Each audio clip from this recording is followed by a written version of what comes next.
So I'm a gastroenterologist, and I practice and live in the suburbs of Detroit, Michigan. I'm a big sports fan. He became the Rhodes Scholar representative as well as the homecoming king at Ohio State. You know, what we're trying to do is replicate what you would have, for example, in my office. You want to be real and answer questions that are tough sometimes. Take a topic and really understand it and develop a solution. At the end, we'll help the patient that's in front of us and also help the patients at home as well as the studio audience. That's the essence of what we want to do.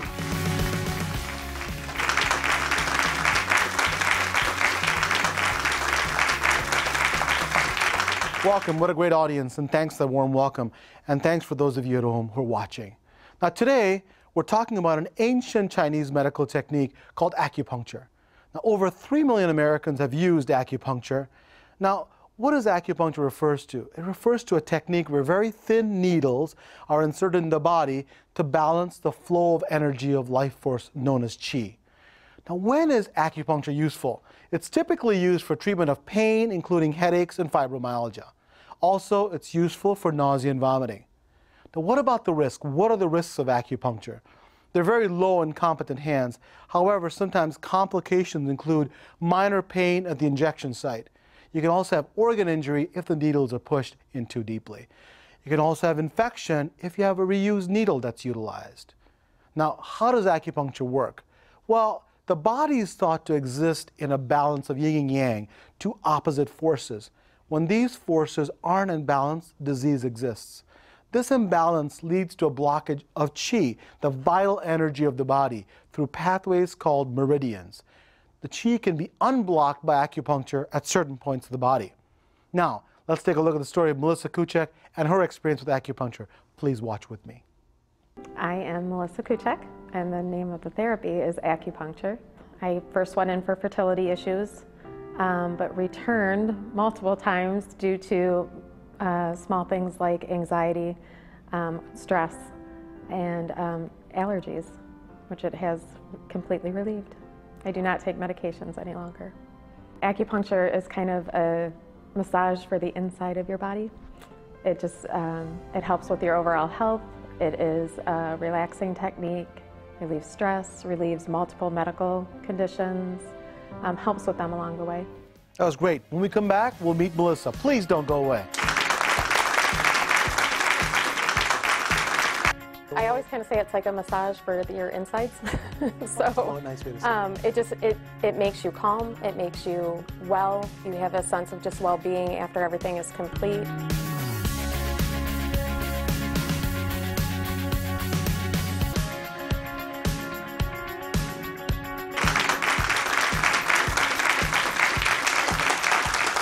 Welcome back. We now are joined by Melissa Kuchek. Melissa, thank you for joining us. Thank you for having me. Oh, you're welcome. You know, if you could tell the audience a little bit about who you are. I know we're talking about acupuncture later, but a little bit about who you are. As you said, I'm Melissa Kuchek, and I actually live here in the area, up in Lake Orion, and I'm married happily for 3 years with a stepson. Lots of lakes in Lake Orion, huh? Yes. Yeah.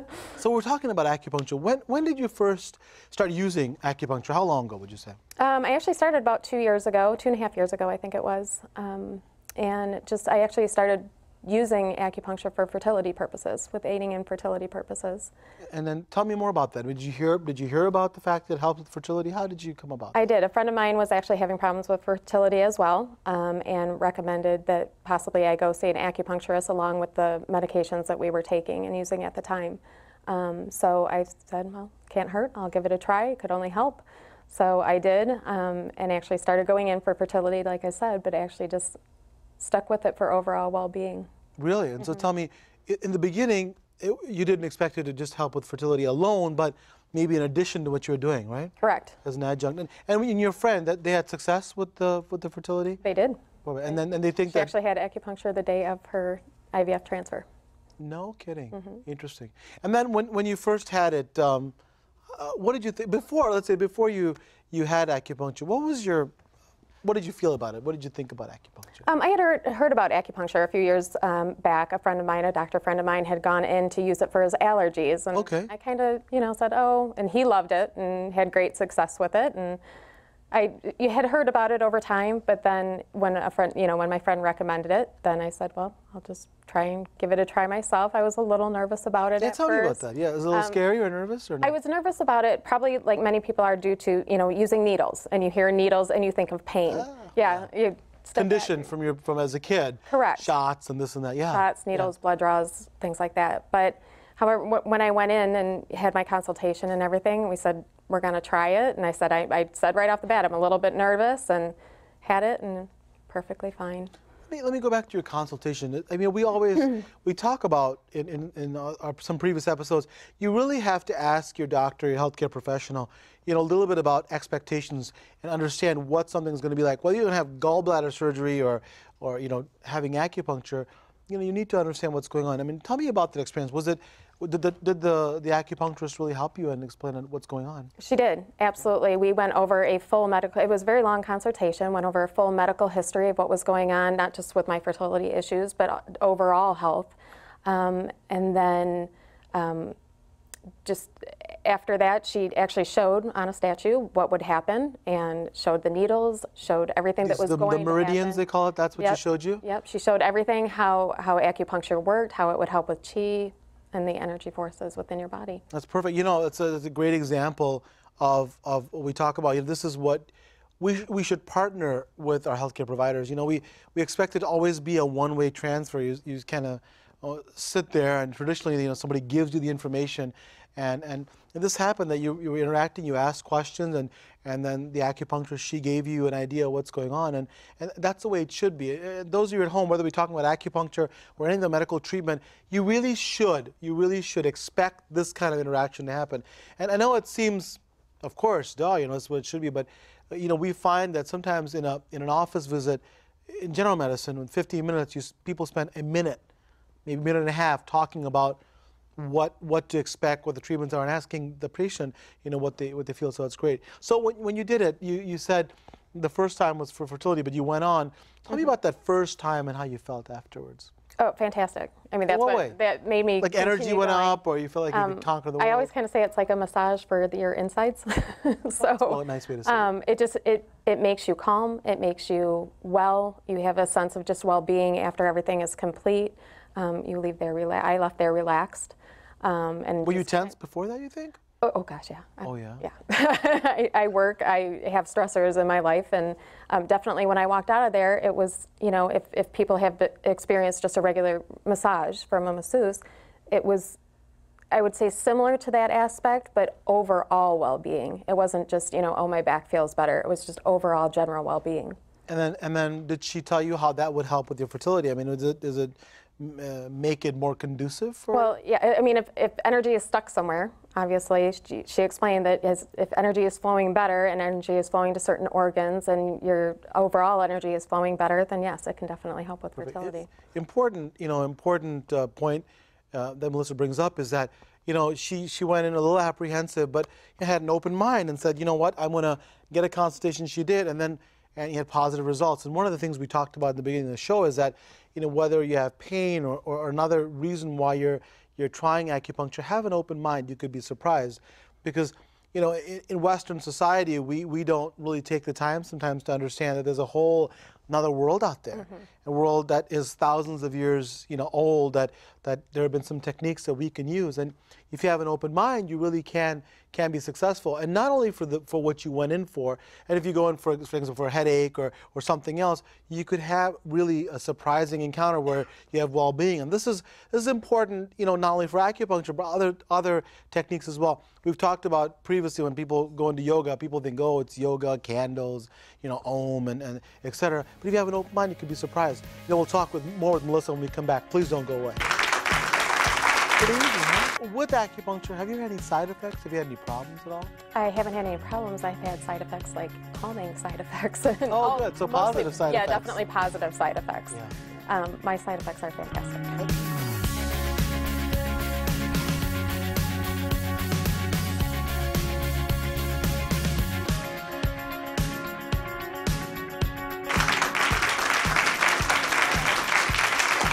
Welcome back. When we left, Melissa was talking a little bit about acupuncture, her first experience. So, you went in to treat fertility. What happened? Did you use it again? I did. Was it for other reasons or fertility again? I actually continued to go back, but along the way, my acupuncturist did realize through my medical history that I had severe allergies. I was using medication daily, on a daily basis, multiple times a day. And just after a couple sessions and her doing a couple points of acupuncture, I completely went off medication, and I have not used that medication in 2 years. So. And then, how often do you use it? Do you use acupuncture now? Probably about every other week, twice a month. Twice a month. An important thing is that, you know, people have to understand that acupuncture is not a one-time thing. No. You know, there are people who think, boom, you get, you know, America with this fast, you know, give me a relief. Now, you had relief quickly, but it has to be continued. Almost like medication. And the way I would think about it is that you have to continue. And I would assume, you know, and Julia will tell me when she comes in, our expert, is that, you know, does the flow of qi have to continue on? Do you have to continue to make sure that flows, because you have to use it continually? I think about it as medicine. If you stop your medicine, your blood pressure comes back. Correct. Now, what do you think about acupuncture versus traditional medicine, or in addition to? I mean, what's your feeling? Because you came off of medicines for allergies, right? But I'm sure there are others who would need it in addition to. I mean, what's your feeling? Do you think it can replace some of the medicines we take? Certain medications, yes. I definitely think there are medical conditions out there that you need to speak with your physician about, and, you know, as well as your acupuncturist, work with them together, and use them in conjunction with each other, because I think it would help traditional medicine along the way, and taking medications. This can only help you because your overall well-being, you're feeling better, things are flowing through your body better, your energy is better. So if you're feeling better through acupuncture, it's only going to help in addition to your medications. Exactly. She made a very important point, is that talk to your medical doctor as well, because instead of saying, put it in a box, this is acupuncture, this is medicine, they never meet. In fact, you know, there are some conditions that you'll probably need more than just one type of medicine. And Western medicine could learn from, I would call this Eastern medicine, you know, which is acupuncture, and vice versa. So keep an open mind that how do we use all the tools we have properly so we can achieve the results we want? That's what I think. Now, you're using acupuncture. Is it expensive? Can somebody in a tight budget use it? What do you think?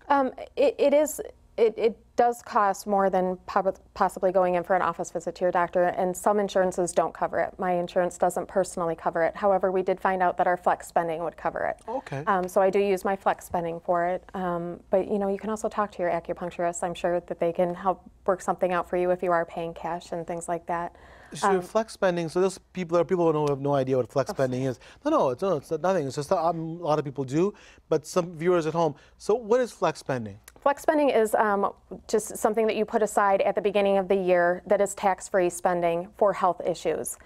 So you can use it for your doctor's offices, for paying for co-pays, things like that. And deductibles. Most of us have these big deductibles, and they give us an account where you put in money. So basically, if you have an insurance, and those of us who are healthy have no idea and have no problems at all, they have no idea what this means, but you have a deductible, which means that if you have to, the first X number, let's give you my insurance, first $2,500 we have to pay, and so you can set up a flex account where you put money into, and so you can use acupuncture, the money you need for acupuncture treatments, because it's a health treatment. Correct. And then so you use the flex account for this, but it can be somewhat expensive.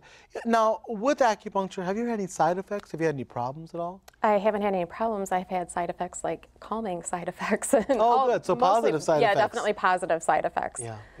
My side effects are fantastic. And so, you know, I think the place you went to was fantastic, and everything was done right. But I want you at home understand that when you go to your acupuncturist, go to the facility, ask them those questions, you know, and don't be afraid. I mean, do you reuse your needles? I'm sure nobody would say yes, but you want to know where they dispose your needles. Are they doing it in a safe environment? How experienced they are.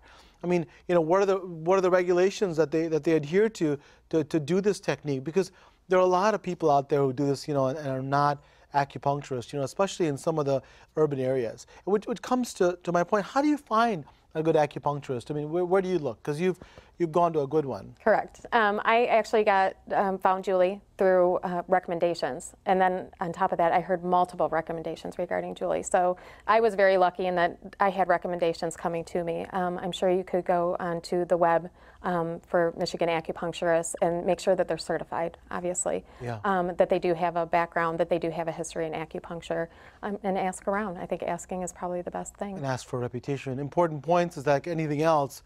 Do your homework, and you can find a good one. We don't have a lot of time, but what would you like to tell America about acupuncture? A lot of us have experienced, a lot of us haven't. What would you tell America about acupuncture? I would definitely say give it a try. Even if you have some reservation against needles, if you have a little bit of anxiety against that, just give it a try. I think you would be pleasantly surprised. Is something that I will not give up. I refuse to give it up. It's changed your life. It has definitely changed my life. I will not give it up. And you started with one reason, then you continue on because of calming effects. Great advice, great tips. Julie, thank you very much for sharing all this advice and experience with us. We appreciate it. Thank you. And we have to take a break. When we come back, Julie Silver joins us and tell us a lot more about acupuncture. Please don't go away. Because everybody has energy and everybody's energy needs balancing. Sure. I believe, and of course that's what I do for a living, that there's a place for acupuncture in most people's lives.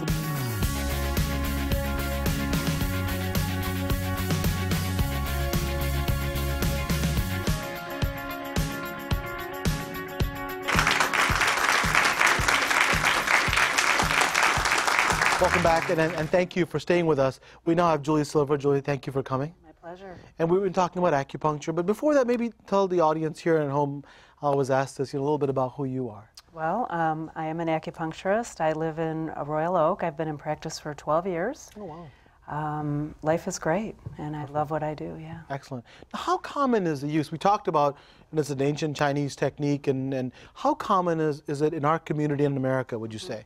Well, in America, acupuncture is growing. There are over 50 acupuncture schools. There are none in Michigan. Oh, wow. Okay. Mostly you'll find them in the major cities, East Coast, West Coast. I went to school in Chicago. There are probably 3,000 acupuncturists, actually 1,000 in California, so many more in the country. Michigan, we're a growing state. We have about 120 board-certified acupuncturists, and hopefully we'll be attracting more in the years More people. Yeah. And let's go back in California. I know that, correct me if I'm wrong, an acupuncturist can actually be a primary care physician, and I think in California for some insurances. I know that alternative medicine doctors can be primary care doctors for people. I do think in California that acupuncturists can order x-rays and have certain liberties that nowhere else really in the country. And the insurance covers it more, I think. Very much, yes. Why do you think it's growing more, though? What's going on? Are people just becoming more aware of it? I think it's a combination of things. I think that, yes, people are becoming more aware of it. It certainly makes a positive difference in so many people's lives. And I think people are looking for options and realizing it's never any one thing that makes us feel better, but it's a combination. It's a combination, and you use the best of everything. You're absolutely right. Yeah. Now, and we've been talking about this the entire show, but look and see if you can put traditional medicine together with alternative forms, including acupuncture. Now, what about acupuncture? What about the mechanism? How does it work? It seems very different than what we're taught in traditional medicine. Right. It is. It's a very different paradigm and way of looking at the body, and we do spend a lot of time educating our clients. I mean, the premise behind acupuncture is that we have this energy called qi. Yes. Qi is not anything we could see, measure, or quantify, so it becomes a little abstract. The goal of acupuncture is to balance the qi energy. Qi energy travels through the body through these pathways called meridians. Every organ has a meridian, and every organ's meridian has qi, and that's what this model shows us.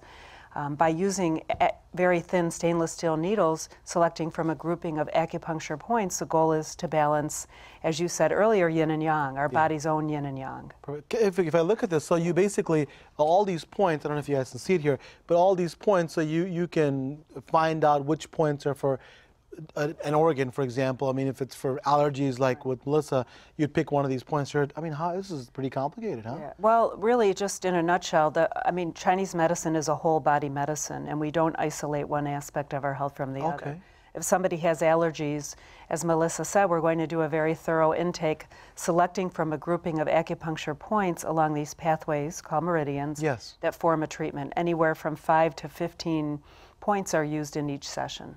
Okay, so 5 to 15 points. well, this guy looks complicated to me. I'll tell you, lots of points there. But you treat, it's a whole body technique, and then depending on the individual, you specify it. Absolutely. Now, what about, we talk about when you want to use this technique versus something else. When would you say acupuncture would be recommended? Well, I mean, I would honestly say I think acupuncture is beneficial in any situation. Okay. I believe it always can help people move forward in their healing. Everybody's different, everybody's body's different, but because everybody has energy and everybody's energy needs balancing, sure. I believe, and of course that's what I do for a living, that there's a place for acupuncture in most people's lives. Now, does that mean everybody's going to use it? No, but what you're saying is, maybe just so for those of you who are watching at home, it's not just disease states. It's that even in health, to maintain health, you're saying. I mean, tell me what that's about. So well, we always think of, health maintenance for general medicine, you try to prevent things in that sense or a different sense? Well, really a combination of prevention, absolutely, but also when I first got involved in acupuncture, it was because I used to go to it, and I would go to my acupuncturist first before I'd call a doctor. If I had a cold, if I had PMS for women's health, if I had digestive issues, things that, you might go to a drugstore and buy a over-the-counter substance. I would go to the acupuncturist for 2 or 3 sessions, and I wouldn't need to do that. So it can be used for prevention, it can be used for just, minor imbalances, and then, of course, illness as well. That's a great point. I think many of us, watching at home would not know that you can actually use it for prevention as well as, and if you have a disease state or if you have some problem. So important points that you can use the entire spectrum. What about the dangers? Now, I know not in your practice, but we talk about the theoretical dangers of acupuncture. Are they realistically much? Well, I think they're actually minor, but you do raise a point that if somebody doesn't know what they're doing, I mean, if you stick a long needle, which the needles in acupuncture are very short, but if you do, you could run the risk of a pneumothorax, for example, in the lung area.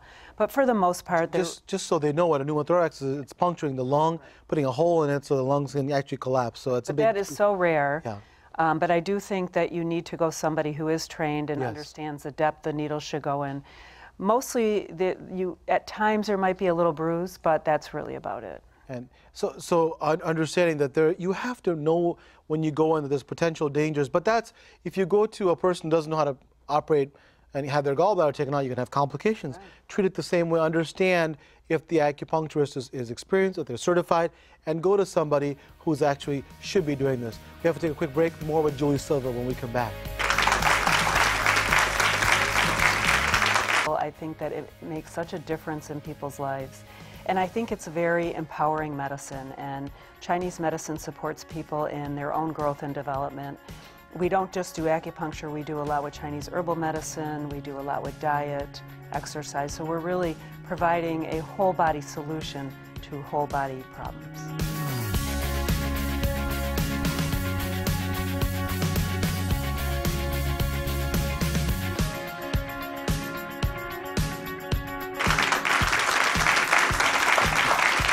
Welcome back again. Thanks for staying with us. When we left, we were talking with Julie a little bit about acupuncture and when to use it. What about who's qualified? We're talking about find the right person, but who's qualified to perform acupuncture? Well, there is a national board that we first of all, you need to seek out somebody who goes to an accredited school. Okay. That's the first. And we all sit for national boards.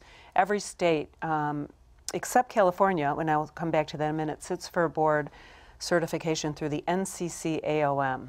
NCCAOM, okay. Right. California actually has their own boards, which I believe are a little bit more stringent, hence because the additional responsibilities that acupuncturists in California have. But in any event, whatever school you go to, whatever acupuncturist you go to, they need to go to an accredited school, sit for national boards, and be board certified. Okay, and then so you go to school. How long? What's the training like? The program is 3 to 4 years. It's over 3,000 hours of training, including 1,000 clinic hours. And 3 to 4 years full time. Yeah, it is. It's very extensive. Okay. Do you require any previous training before, like you have to have a bachelor's degree, or just go straight out? Honestly, I think that may be changing. When I went, I finished school about 13 years ago, and you did have to have an associate's degree. Okay. But I do think that actually the criteria has gotten tighter since then. Great information. So when you look for an acupuncturist, make sure that, and ask them if you've gone to a accredited school and find out if they've actually board certified and they've been taken the board. So it's important. I mean, we as a culture, I think throughout the world, are really afraid to ask our healthcare professionals all these questions because it's uncomfortable. I'll tell you, it's uncomfortable to ask somebody, are you certified? Are you doing this? And should you have the credentials? But don't be afraid to ask because you need to know. And you should expect that even if it's not an acupuncturist, even if it's a surgeon. We talked about esophageal cancer, in a previous episode.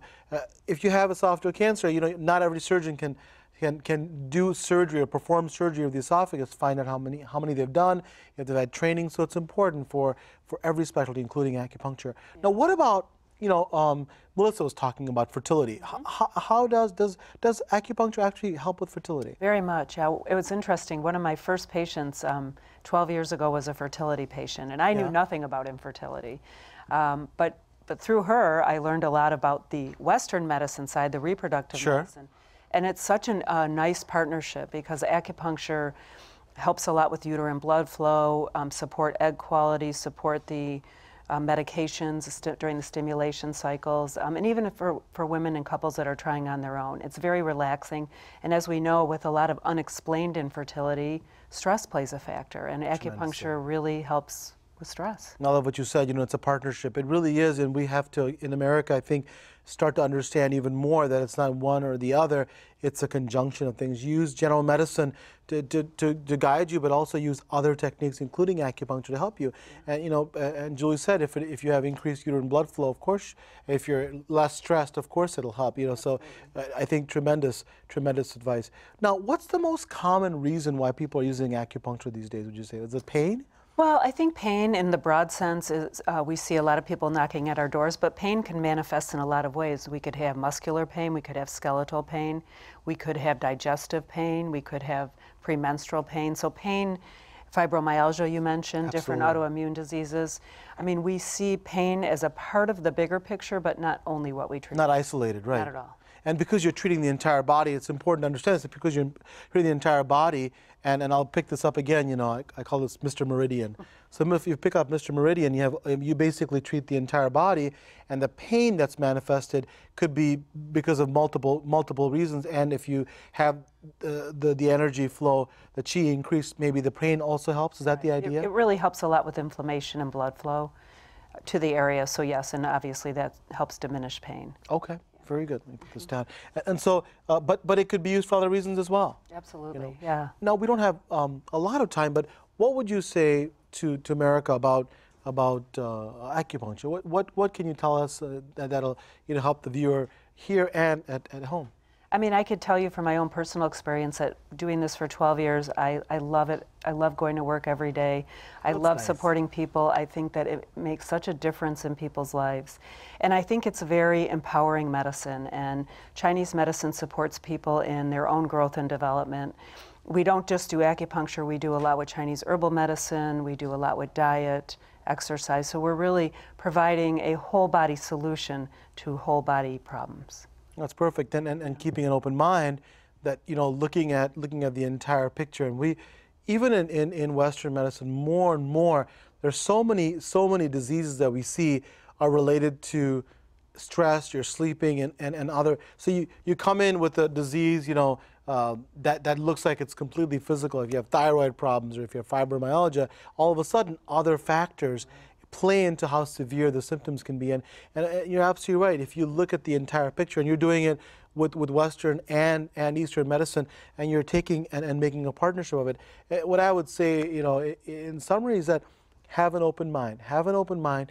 And again, I think the key is to not have a closed box approach, meaning that say that, it's either this or that, and we've said this again and again throughout the show, but take all the best aspects of Western and Eastern medicine and see how they can work together and form a partnership. Diet, exercise, and using acupuncture, using Chinese herbal medicine, whatever it takes for you, and make it work. We'll have to take a break. When we come back, Julie and I will answer questions from our studio audience. Please don't go away. It's hard to describe for those of you who are watching at home. It's that you can't feel there's a needle there. It's very nice.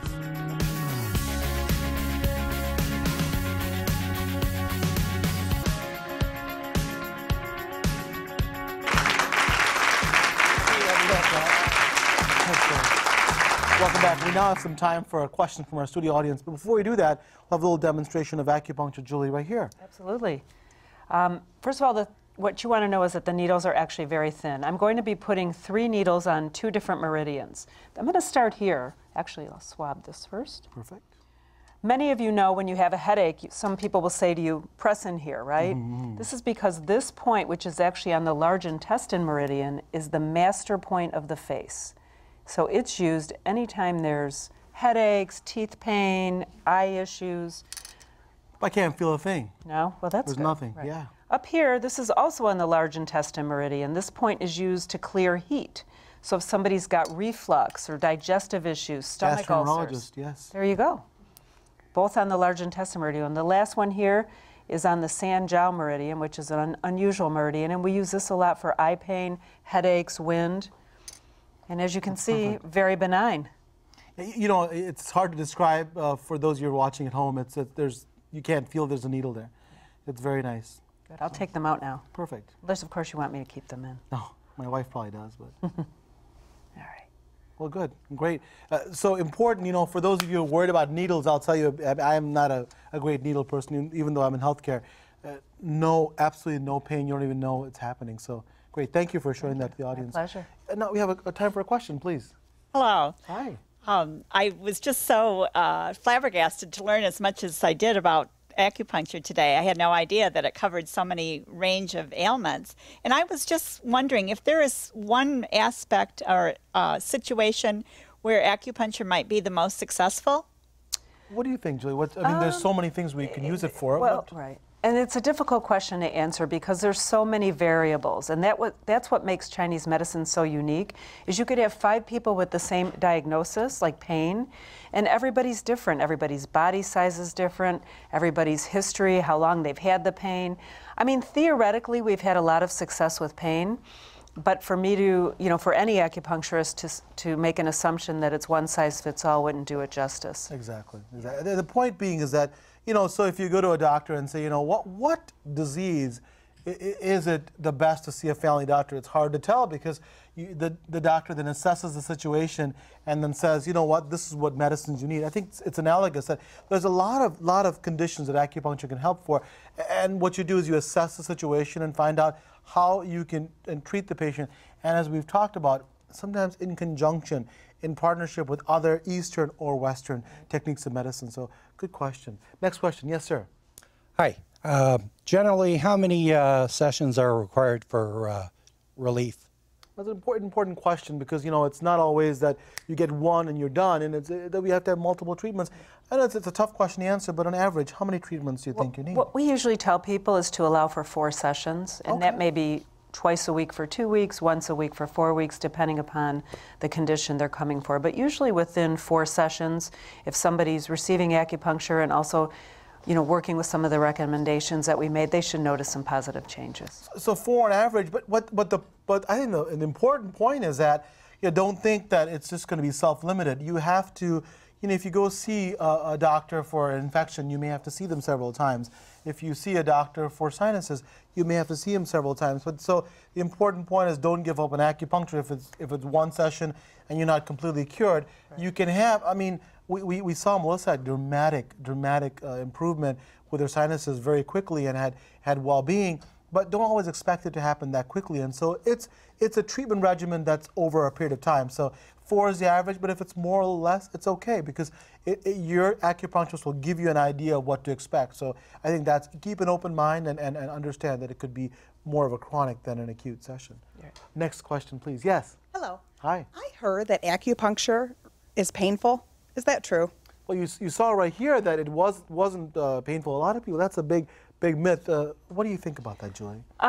Define pain, I guess. You know, what I usually tell people is there's maybe one that you'll have a sensation, but for the most part, people don't feel anything. And once the needles are in, you're actually relaxing for 30 minutes with them in. And yeah, I have not had anybody really tell me that it's painful. Of course, it is a common concern, though. So absolutely, I think it's a myth, and I think that I'll tell you, even though you were about to do it, I thought, oh, I'm going to wonder what I'm going to feel like. I've had needles for what's called a PPD test, which is a TB test, and that's painful. But this, I was expecting something, but really all I felt was maybe a little tingle. But pain is not the accurate word. But again, our show today is to break misconceptions, educate, and also to reduce barriers, to bring them down. I mean, you have various approaches in life. One is to see, what barriers or what problems I can create to not do something. Another is to say, how can I break them down? And so what we're trying to do today is to show some of the myths, some of the misconceptions about acupuncture and break them down to show that you can really be something that can help you. And right here, a few minutes ago, when it went in, in my mind, I said, I'm gonna probably feel a little bit of pain. I expected it, really didn't feel anything. I felt like a little sensation, but then just like you said, when the needle was in, there really wasn't anything else, and I was pretty relaxed. And so, again, if that's one of the barriers that you have that's preventing you from looking at acupuncture or anything else, open up your mind and say, listen, you know what? Let's see if we can consult with the doctor, the acupuncturist, and have the right result. We have to take a break. When we come back, we'll have more questions from our studio audience. Please don't go away. We work with our clients. Yes. We do a sliding scale for people that can't afford it. We really look at each situation individually. Of course, we want everybody to benefit from acupuncture.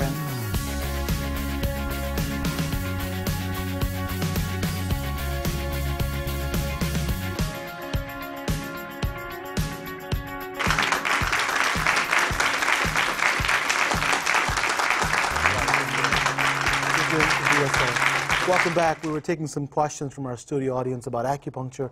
Real good questions so far, and let's answer some more. Yes, ma'am. Hello. Hi. I was wondering, is all acupuncture the same? Good questions. Like, is all medicine the same? What do you think, Julie? Is all acupuncture just one encompassing thing, or? Well, the primary form of acupuncture is traditional Chinese medicine. However, there have been branches that have branched off, such as Korean hand acupuncture. There's also Japanese style. Believe it or not, there's veterinary acupuncture. There's medical acupuncture, but the main system is traditional Chinese medicine. Now, when the branches or the offshoots, are they part of the same belief of qi? They are to a degree, and the meridian systems are the same, but the theory behind the placement of the needles and how long they stay in and how deep they go differ. But probably the most common in America is the Chinese base, By right? far, yeah. And most of the schools are also Chinese? Well, I would say 95% of them, yeah. Perfect. So again, acupuncture can the basic techniques are the same, is that you have qi, the energy that flows through your body. The meridians are places where you can actually access and try to release the qi. So again, keep an open mind. And in this country, it's Chinese, it's traditional Chinese acupuncture. So again, if there are other schools that are accredited, you should try to follow those. But for now, in this country, it looks like Chinese acupuncture is accredited, and we've had some experience in the school. So next question, please. Hi. Hi. I've heard acupuncture is safe, but is it safe for children? Well, that's a great point, because kids have lots of ailments, and kids are afraid of needles often too. So we'll see. Is it safe for children, and is it used for children? We do have a developing pediatric practice. We do a lot with acupressure, and depending on how young the child is, it's absolutely safe for children, but really it becomes about the child being able to lay still and not move. Oh, I see. Which I think, so certain children, and their comfort level with needles, but certainly teenagers, 10, 11, 12. I've worked with children as young as 5 with some coaching from their parents. But we do some different modalities to treat kids in the office. And what problems or what reasons would you treat a kid, just for me? Kind of very similar. I mean, we have kids with a lot of allergies and food allergies and anxiety and digestive issues. I mean, very similar to adults. It's very common, in our practice in gastroenterology and pediatric gastroenterology, constipation is very problematic. Have you seen that with acupuncture? We've done a lot with constipation, absolutely, yeah. And then, so if you have a child, and I think that we need to understand that, keep your mind open, and that your children can also be helped. Follow up, how do you get past the whole needle You know, because kids' needles, you know, they go back and I'm getting my shots again, and now, how do you, what techniques do you use to try to get them? I mean, we have kid-friendly needles. I mean, they're very, very thin. Nice. They're thinner than what you saw? How much thinner could it get? They're the baby needles. I see. But mostly it's coaching and really making them feel comfortable and safe, you know, and breathe in, and, you know, it just depends on the child, I think. Now, what about this acupressure? You said that. Now, that's different. So you don't penetrate the skin? What do you do? Right, it's actually manipulating the acupuncture points with either your fingers, or we have some different tools. One of them is called a teishin, for lack of a better word, and it's actually using this tool to stimulate the acupuncture points with the child, and, you know, instead of actually inserting the needle. And then they're receptive to that because there's no poking, there's nothing. So again, you know, same. Like I'm like a broken record here, because keep your mind open and understand that even for children, there could be different options. If your kid has a problem with needles, there could be other options. Again, you know, do you want to fixate on the barriers? Do you want to fix on solutions? And we can have solutions, because sometimes traditional medicine may not be able to solve the problem that these children have. So great points. Next question, yes. Hi. I'm on a fixed income. Will insurance cover the acupuncture? And we talked about that in Michigan. You know, lots of times insurance doesn't cover it. So it's a good question. And how can somebody who's on a fixed income or who's lost their job, I mean, how can they afford to do acupuncture? Well, I mean, the first answer is that oftentimes insurance in Michigan does not cover it. Some of the other states, like California, it's very well covered. You know, every practice is different. We work with our clients. Yes. We do a sliding scale for people that can't afford it. We really look at each situation individually. Of course, we want everybody to benefit from acupuncture, and, you know, we have such a great practice where we have that luxury that we can, you know, see people at reduced rates as well. And perfect. So again, you know, if you live in a state that's covered by insurance, that's great. If not, you know, here's an opportunity for advocacy. I think that, you know, now that you're watching the show and you're seeing how effective it can be, you know, talk to your legislators and see if we can change the paradigm. I mean, at one point, it wasn't covered in California, it wasn't covered in other states, and somebody came and changed it. We had a gentleman come, and I believe it was Parkinson's disease, and he talked about how he went and advocated. He went to Washington, and this should be covered. If you've had a good experience with acupuncture, or you're frustrated that your insurance is not being covered, we have the ability to advocate and try to have it covered with insurance. If not, do what you can. You know, everybody that's an acupuncturist most likely will work with you to try to develop payment plans, or at least a sliding scale. And the key is, again, it's the same message. You know, whether it's traditional medicine, acupuncture, or other types of medicine, you know, try to remove barriers, try to find people that work with you, because they will, and you can get the solution that you can. Absolutely. Julie, at this time, thank you so much for joining us, and thank you for giving us some solutions and my painless acupuncture. We'd also like to thank Melissa for her experience. I really appreciate it. Please don't go away. When we come back, Partha's Prescriptions.